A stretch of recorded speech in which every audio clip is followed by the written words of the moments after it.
I'll have you know I have the reflexes of a cat and the speed of a mongoose. Throw it. I dare ya.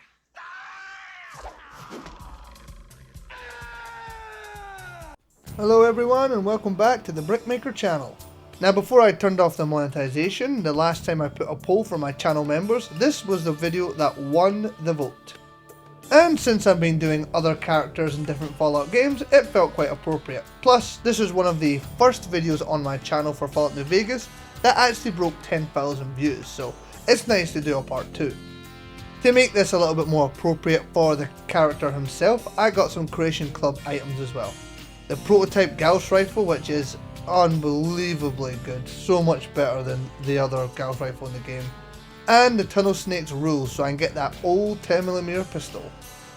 I also introduced the America Rising 2 mod again for the Enclave, because that's very appropriate for Fallout 2. I also put in the Capital Wasteland robot pack because I like it, and also added in some mantises and geckos as they are things you can fight in Fallout 2. I also got in the DKS sniper rifle because that works for this game. And I got in the Bullseye, some lamprey floaters, and by far my most favourite mod for this, the Sergeant Dornan companion. I added in throwing knives, I added in the Institute centaurs, and also some cosmetics for the game as well, for the roads and the enhanced blood textures. Just something a little bit new and more, beautiful to look at. I also got an FN foul mod, as you can see it on screen now, which was unbelievably great to use. And a weapon from Fallout 2 that you can only find on one singular Enclave soldier, so I felt like I had to get it in.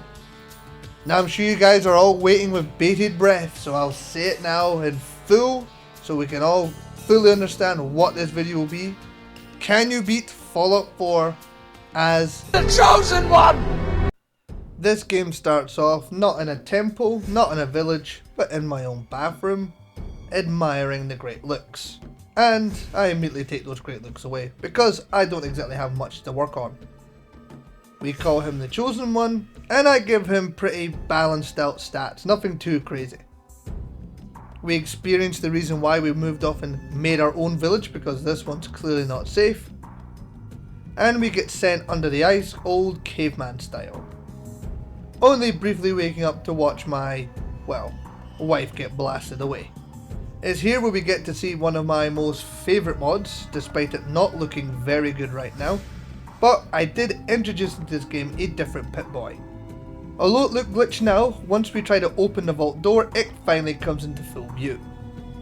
It is the Pip-Boy 2000, it makes it look like the Fallout 2 screen, which I was I loved it. It's probably a mod I'm just going to keep on just for the future because I like the aesthetic of it. After entering into the wasteland, I, pick up a couple weapons from previous mods used in other videos, get my weathered 10mm pistol, just because it feels somewhat appropriate. I also go and grab Chance's knife, not because it's his, mainly because I can use combat knives in this run, and have my first and last look at the NCR propaganda pack I used, so I can look at NCR money and NCR resupply. I honestly never revisited this ever again. I head into the mole rat den because this is the location where we are going to pick up our one and only companion that will be appropriate for this run. Let's all have a moment and have a listen. Welcome to Camp Navarro. So you're the new replacement. You are out of uniform, soldier. Where is your power armor? Sir, are you okay? Have you been injured in any way? I am not a sir! I work for a living, you moron! You will call me Sergeant or Sergeant Dornan! Do you understand me? Yes, Sergeant. Outstanding. You want to come with me, pal? Proceed on the double to the hangar, where you will stand guard duty! You will do a fine job! Never before did I think I needed something so badly that I didn't know about, and I will never get rid of. That is my companion for every playthrough now. And appropriately for me and Dornan, we get attacked by some lamprey floaters, an enemy from Fallout 2, and we take out our frustrations on Trudy and the gang. I also used one of the mods that allow me to pick up a Gauss rifle straight away. For one cap, you get a full Gauss rifle and 7 bullets for it. Seems a bit cheesy, we won't exploit it too much. Definitely not. Definitely not. I know you guys may think that's a bit cheesy, but it's the first time I'm using this prototype, and I don't want to just restrict myself to having to run around with a 10mm pistol and a combat knife. Why not show off the fancy new weapons I got? You see? Dornan agrees. And I'll tell you right now, compared to the Gauss rifle they put in this game, I cannot believe they ever put that first one in compared to this. Fallout 4 really is a game that I love it. I play it probably more than any other Fallout, but my god, they messed up the weapons bad. After taking out that Deathclaw, we move over to the Vault 111 government facility. Now, for anyone who saw my video about beating Fallout 4 as the Enclave, you'll know that this is part of the America Rising 2 mod. You can find that video on my channel now. It's actually just got over 100,000 views, so thank you for the support on that. But for anyone who hasn't seen it or played it, this is a mod that more or less brings in an entire new faction into Fallout 4. Now, I obviously have the option to save or wipe them out. And as a chosen one, you would think I'd take them out straight away, but that's not what we're going to do. As of now, we have no idea that they're even part of the Enclave, so we're going to play along until they finally reveal it. Plus, I want to see if we can get them into the endgame for a fight. I mean, that just seems the most appropriate. This mod is if you guys can play it, I'm not sure if it's available on Xbox or PlayStation. It is on the PC mods, and it comes with a patch, so it runs pretty smooth as well. What it does is it brings in the Enclave as a faction. The same way the Brotherhood, the Institute are. They're in the game, you can side with them, you cannot side with them, but they are seamlessly put into this game so well. Might be the best mod that I've ever found. Unbelievably great to play. But less talking about the Enclave, let's actually go talk to the people that we are buddying up with. Because the Brotherhood of Steel are, well, the only faction in this game that existed in Fallout 2. So they will be the faction we'll be siding with. But let's not get too ahead of ourselves and start siding with factions already. Let's go grab ourselves some different weapons. The first one we're going to pick up is the classic 10mm pistol. We're also able to pick ourselves up an FN FAL and a DKS sniper rifle. More or less finishing off the majority of our arsenal for the time being. I get a nice good look at my new Pip-Boy, go through my different weapons, and try my best to make them look like the versions from Fallout 2. I don't have all the materials yet, or all of the levels for it, but I get myself as close as possible. It's quite frustrating because the majority of these weapons will require like gun nut 3, which will more or less be after level 30 for me, so we'll have to just use our basic ones for now. I wanted to add in this point of me taking out Securitron. For no reason, there wasn't Securitrons in Fallout 2, but I just love this mod. And take on my first Mantis, which was an enemy in Fallout 2, so there we go. After exploiting the prototype for the Gauss rifle, I thought it would only be appropriate to actually complete the quest that was designed for that Gauss rifle. Attacking Gunner Plaza. Not the most easy activity to do at this sort of level. But the amount of weapons, well, modded weapons that I picked up are more or less powerful enough that I could attack this with no problem. I even have some Gauss on Gauss fighting and lose the battle. But just like General Kenobi, the high ground eventually wins for me, and I'm able to take out the Gunner Commander without too much of a hassle. I also love the laser rifle turny handle thing on this. It's just a real nice touch. It does make this Gauss rifle feel quite appropriate. I then start making my way across the Commonwealth and find myself fighting some fire geckos on the way as well. And I take a moment to appreciate the beauty of Fallout 4 and its insane grasp of the details.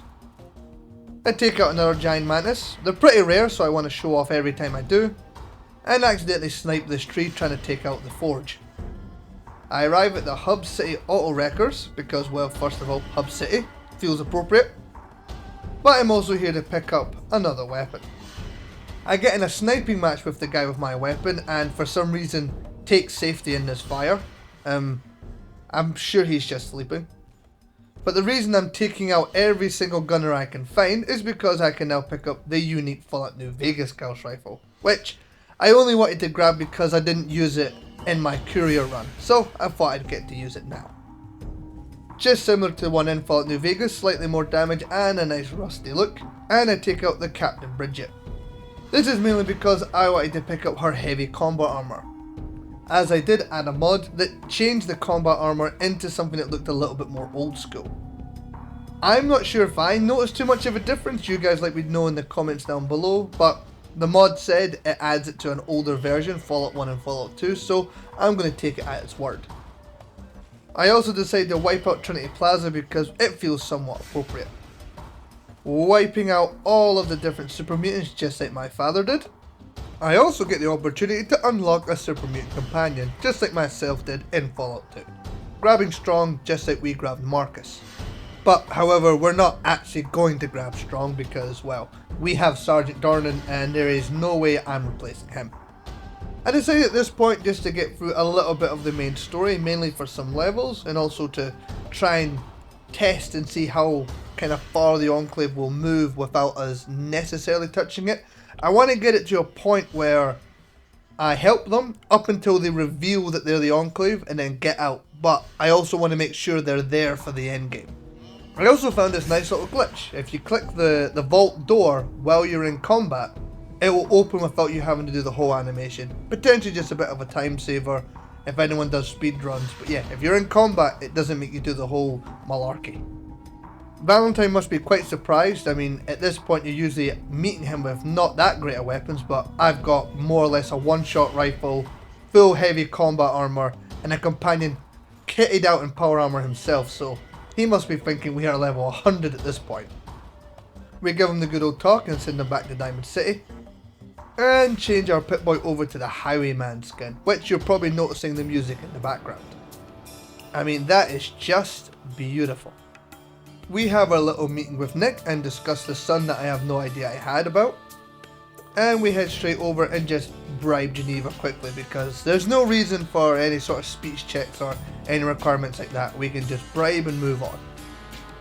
We find all the different cigars that we can't ever smoke and head over to Dogmeat so we can start getting some more of this quest moved along. I know Dogmeat would have been an appropriate companion himself, but again, Sergeant Dornan is the winner.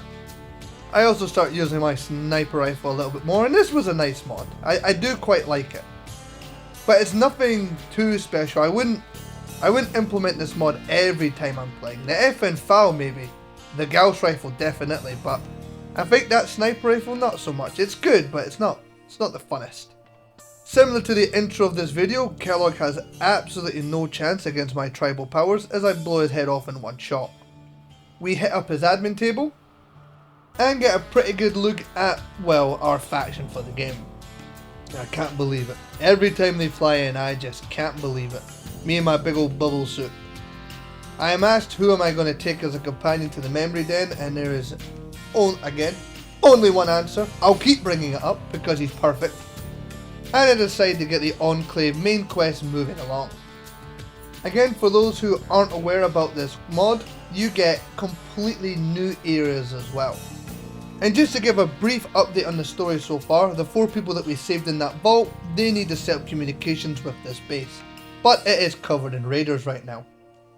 Luckily for me, I have an absolutely jacked power armor wielder running up behind me, and I have weapons that would get me through the endgame.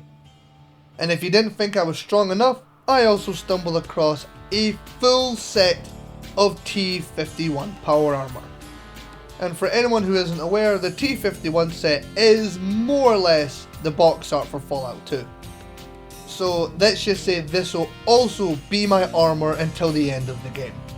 I have got combat armor, inside power armor, with a Gauss rifle, and I've only on the first quest. The very first time I played this mod, I came in here with very little. I didn't have any companions at the time, and I didn't have any good weapons either. This is a much, much different story. I am... Ooh. Oh no. Oh, let's hope this has got nothing to do with the people I'm trying to help. Oh. Oh no. Oh, well, let's just pretend we didn't see that. I do this, well, pretty easy puzzle. Gonna make at least 3 of the green lights, well, green. And fend off this raider siege. Again, a new feature to this mod, where you kind of get locked down and you have to fight them off. It also introduced blacking out and spawning in a different location. Again, so good for saving time. General Ward still hasn't, well, dropped the information on me yet. However, with everyone wearing black armor and black clothes, I'm just going to pretend that the Chosen One is just a little bit slow since waking up in the cryo chamber. I keep making my way through slowly, not picking up anything too suspicious, and take out the last of these gunners who are surrounding this vertibird station, as we need it to travel somewhere. I wonder where that will be. Well, we won't know for now because we've got to wait one in-game day until they've got the facility up and running. So, I decided now is a great time to start running through Kellogg's brain. I sit in the corner like a good boy and get a bit of a jump scare out of nowhere from this courser. I mean, Kellogg's more or less pointing that weapon at me. And get the quest that sends me off to the Glowing Sea, after Kellogg has a bit of a moment. On my way, I finally run into my first centaur, which, my god, I totally understand why they took these things out of the game. For anyone who isn't aware, Bethesda originally planned to put centaurs in the game, but I think they more or less changed the decision at the last minute because of how grotesque they were. Now, despite being an 18 plus game, I think Bethesda was trying to play it a little bit more appropriate for kids who might be playing the game, so I can see why they're no longer there. But it's a nice addition, something I'll probably just keep in the game. One thing I won't keep in the game are the lamprey floaters because they're a pain in the ass to shoot. I also pick up another one of my weapons, the holy hand grenades, which you might be thinking is a Falloutnewvegas weapon, but is actually part of Fallout 2 as well. You can find holy fire grenades there as well. We begrudgingly help out Virgil because he's our only way into the Institute, and just like my daddy before me, we are planning to take him out. And we make our way over to Green Tech, which, honestly, this playthrough so far, I feel like I've been on a warpath taking out gunners. Like, you'd think in this playthrough, the Chosen One, it would be Super Mutants and Enclave, but I have been absolutely packing the gunners' little tight backsides in this whole time. They must think I'm the Angel of Death, but they don't even see them in their last game. And after we wipe out the Courser, we can head back to General Ward and figure out what the next stage of this plan is. We all get in some T-51 power armor, and oh wow, an oil rig, and an oil rig, that's familiar. Oh, this just must be an old Enclave base. There's no connection, is there? No, it's dead soldiers wearing Enclave uniforms. There's soldiers waiting here that seems to be wanting our help, but no, it's all coincidence, I'm sure. We get some discussions about what we've got to do here, help out the old US government and get this oil rig back online. Finally, this oil rig won't be helping people called the Enclave. It's for us. What does that say? Yeah, but they're gone now, right? They're gone. I took them out. I wiped them. These people they're all gone. Good.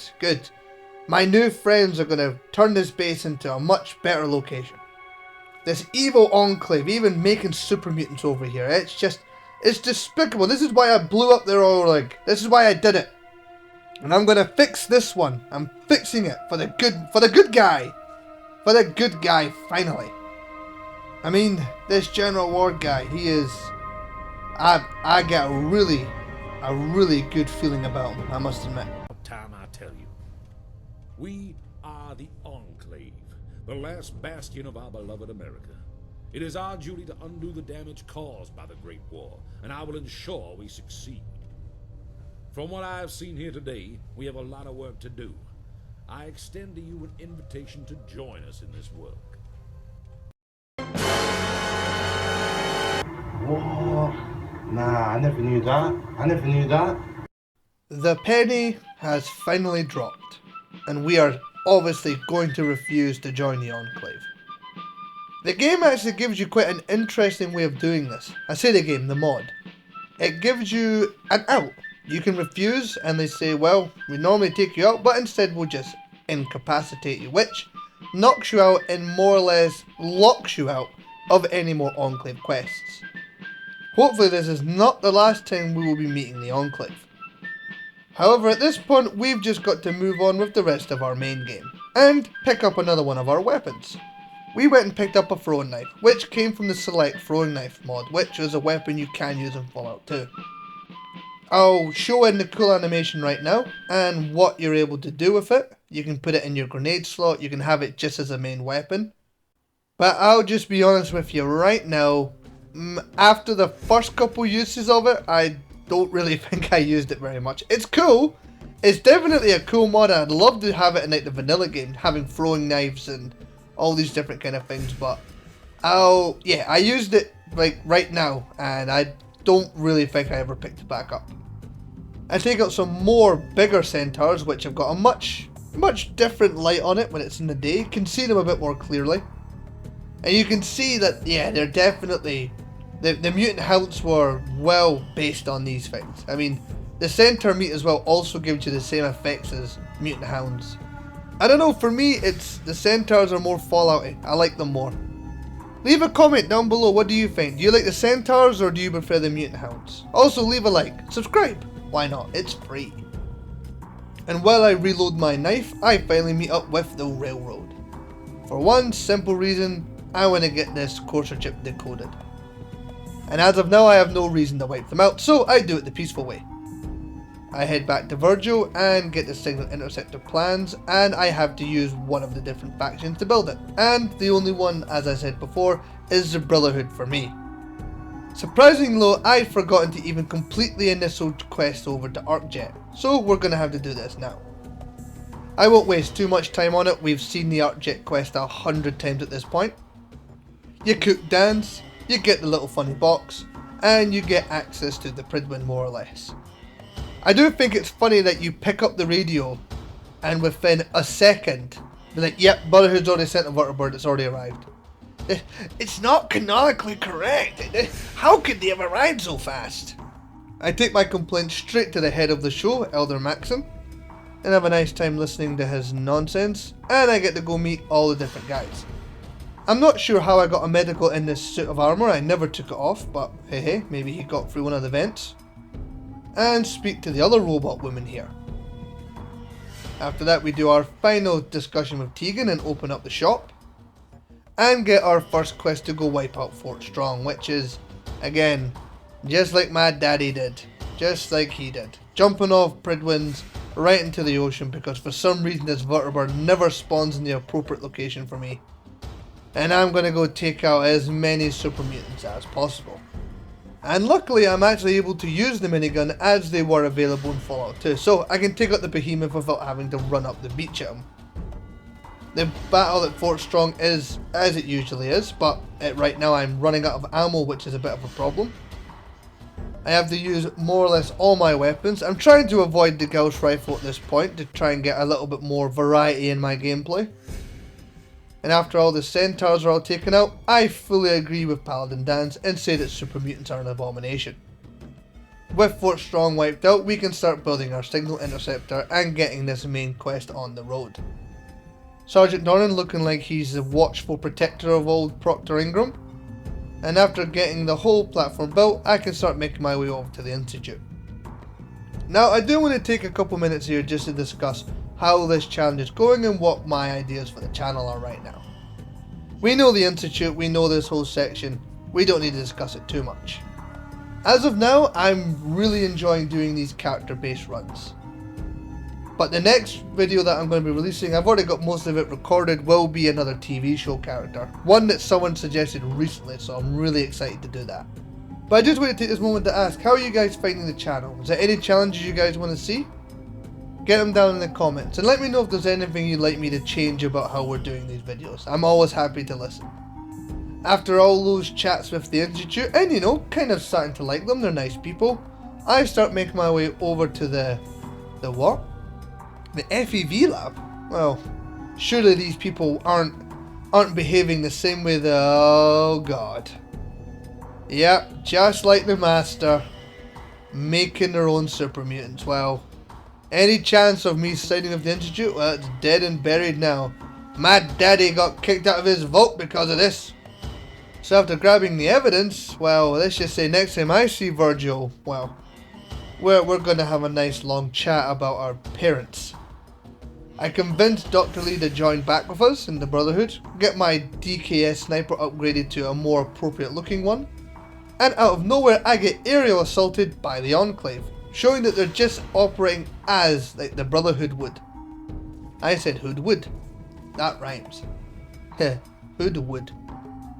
Didn't seem appropriate to be laughing about stuff like this while this vertebrate is spinning itself out of control. I mean, it's taking it, there it goes. Just how can flying helicopters be so weak in this game? There must be a mod to make those things more powerful.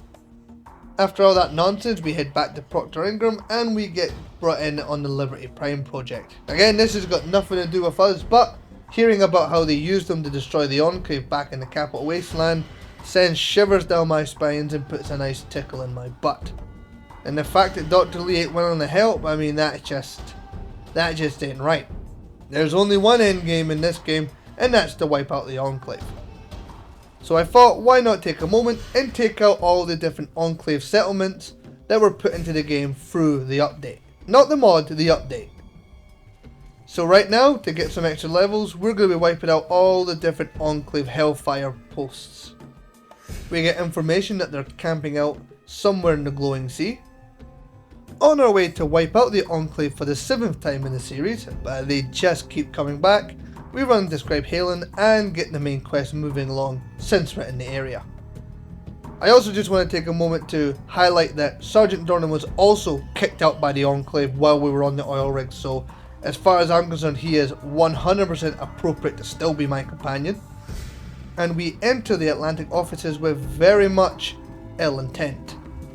Even in power armor, the effing foul at this point is cutting through them like butter. And after taking out the Colonel, we actually get attacked by the Enclave ambush, which usually tries to catch you at the edge of the Glowing Sea. The one thing that's frustrating about this though is that for some reason this Enclave pilot had somehow made himself all the way across the Glowing Sea, meaning I had to go chase him down to finally complete the quest. I mean, how did he even end up here? The vertebrate must have got shot out of the sky by the Brotherhood, and that's why he had landed and somehow survived it, because he was literally at the edge of the Glowing Sea. Once they've all been taken out, I also decide to go wipe out all the different encampments that you learn about while you're here. God, it looks so wrong, but damn doesn't it feel just so right as the chosen one to be wiping out the Enclave. I first to wipe out the eastern encampment, make my way over to the southern encampment, which is all the way down in the swamps, which is always a bit frustrating to make my way over to. And I decide to go pop over to the Sentinel site once they're all been taken out. It's here where we're going to be picking up some more mini nukes for old Liberty Prime, and we're going to have to get them ready if we're going to use them against the Enclave people. Whoever the bad guys are, we're throwing our massive robot at them. No ifs, ands or buts, no coconuts. We enter in and don't even give the children atom a second to talk, because they don't deserve it, despite actually being pretty chill in the main game. It's Far Harbor that ruined their reputation. After that, we also get the terrible, I cannot believe, Paladin dance? Oh no, I mean, we've grown so close over this time, and disappointed, to be honest. At this point, I was wondering, when will the quest for the Enclave pop up? That's what I kept thinking. I kept thinking, right, we'll take out the railroad, and then the Enclave will pop up. A quest for them. Someone will pop into the game to ask us to wipe them out. And that's just kind of what I was really waiting for here. I mean, you guys know how the rest of the Brotherhood quest goes. You take out everyone who poses a threat, and then you get ready to go wipe out and shoot themselves. So I kept thinking, once I finish this part, once I finish this part, once I finish that part, then some new character will pop in. But, to be honest, they actually just never did. And I got sent off to Mass Fusion to get the Beryllium Agitator.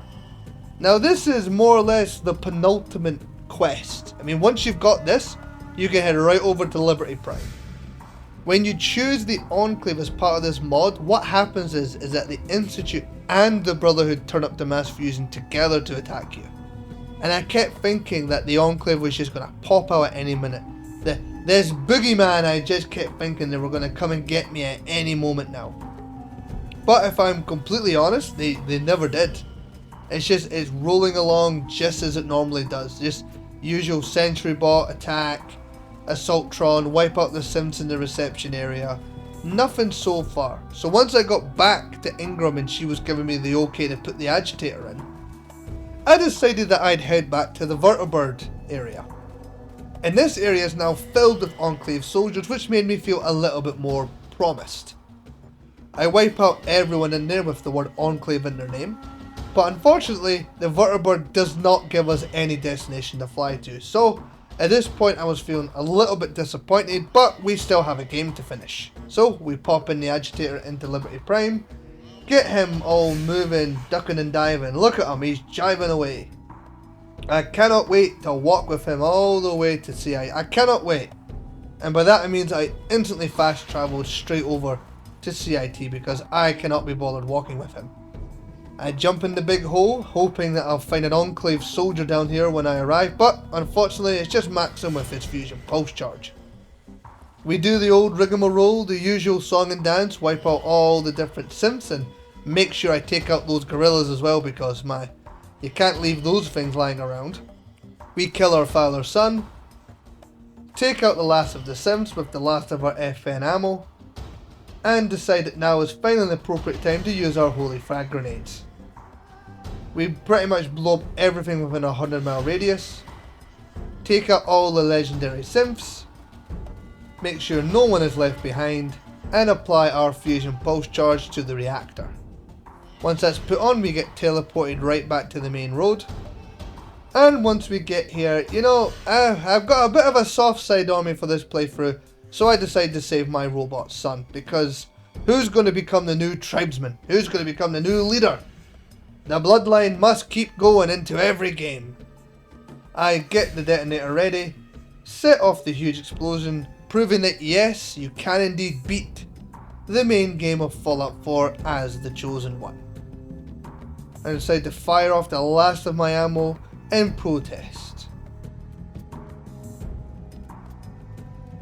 However, if you're still here, you'll know that there's about another 5 minutes left, so I decide, just to be double sure, talk to Elder Maxon and see what happens. I head back to the Pridwin and a new quest pops up, Honor and Steel. If you aren't aware, this person, Davenport, is not a normal character in the base game. And she gives us the quest to go over and take out the Enclave. Since I've got to such a high level, I'm able to upgrade my Gauss rifle with a scope to make it look a little bit more appropriate to the game. And we are finally set to go over and fight the Enclave in their depot. My god, this mod, it's just perfect, isn't it? It's just so it even unlocks the areas of the game that you would have unlocked with the Enclave storyline. You get to come here anyway, even though you didn't choose them. The only thing I would ask is that you could do this before you blow up the Institute or whatever endgame faction that you are fighting. I wish you could have done this just before that. But hey ho, we're still here, so the only thing that's appropriate to do is to wipe them all out. However, taking out a depot doesn't feel right. Oh baby, where are we going? We're heading straight over to the Enclave oil rig. Oh, now this is appropriate. We head up to a vertibird with the Brotherhood of Steel and land ourselves right onto the Enclave oil rig. And you best believe there's only one thing that we've been sent here to do, and that's to wipe them all out and blow it to smithereens. I'm pretty sure if I blow up a third oil rig, I get a free coffee at Starbucks. All the big name characters are here. Lieutenant Fitzpatrick, General Ward, they're all out here trying to stop us.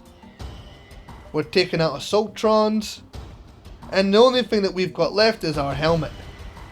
We have been absolutely melted down with all of our power armor, but that's not going to stop us and our FN foul. We fight our way right back into the centre of the oil rig and get to take out Colonel Whitehall just for good measure. That's the last big name character from this mod taken out. Actually has a lot of ammo on her, which is nice. We take out the last of, well, the Enclave and the Feral Ghouls. For some reason they didn't finish off taking these guys out just because I wasn't here.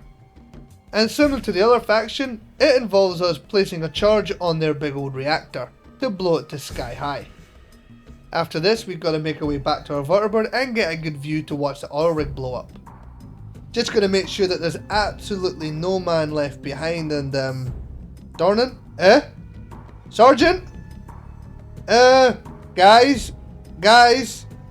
Oh no! Davenport, land this ship now! Did you guys see that? Did you? No! No! Dornan! No!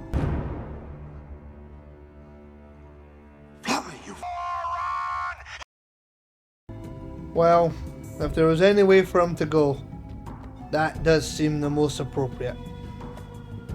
Ending it where it began for the Enclave on the oil rig. Beating the game, and yes, answering the question, you can indeed beat Fallout 4 as the Chosen One. With a bunch of mods for a different bunch of powerful weapons, exploiting an ammo glitch, and also putting in an entire new faction. But that was a lot of fun. I hope you guys enjoyed. I'd highly recommend any of the mods that I used in this video, especially the America Rising 2. Absolutely brilliant. Ever since the Enclave video for the America Rising 2, I've been looking for any reason to get them back in this game, and this was a lot of fun. If you guys enjoyed the video, please leave a like down below. Subscribe to the channel, leave a comment of any challenges you'd like to see me try, and I'll add it to a list, and well, hopefully I'll get through them all one day. And other than that, I hope you guys have a nice day. Bye bye.